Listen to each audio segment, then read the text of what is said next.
Nou, wij hebben de tulpen €1 het bosje. En dit komt een beetje vanuit het inzicht van de kweker. Ze gooien heel soort veel in de sierteelt op het moment. En wij hebben gedacht van, nou, we helpen de kweker ermee, maar we verblieden ook de meesten ermee. En vandaar deze actie ook. Hoe dreig is het nou die merken maar net meer in mij als familie zijnde?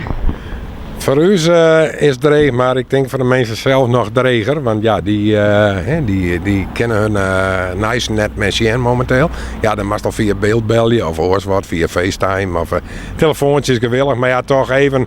Ik weer altijd wend om je minimaal 2 keer in de week even op bezoek te gaan. Maar dat is nou even gebeurd. Daar kunnen we momenteel niks aan doen. Maar ja, die regels ben er nou 1 keer. Dus. En wat hij hem nou bij Mekkema staat, Dien? Nou, Beurt belde mij van de morgen en die zei, ja, mijn mensen die mekken maar we mij er net meer in. En toen ging ik even met de lied over lijn. Ik zei, we moeten gewoon even wat doen. Ik bedoel, net alleen mijn mensen zit direct, maar ik proot andere mensen die ik wil kennen en proot bekend. Nou ja, wie weet het al, je hebt wel een beetje, hè, de zorghuizen zijn helemaal sluiten. En hoe mooi is het nou om voor de oudere mensen juist even een bloemetje bij te brengen. Dus dat hebben we die. En ja, het is gewoon even een stukje positiviteit in de wereld brengen. Er is ellendig genoeg.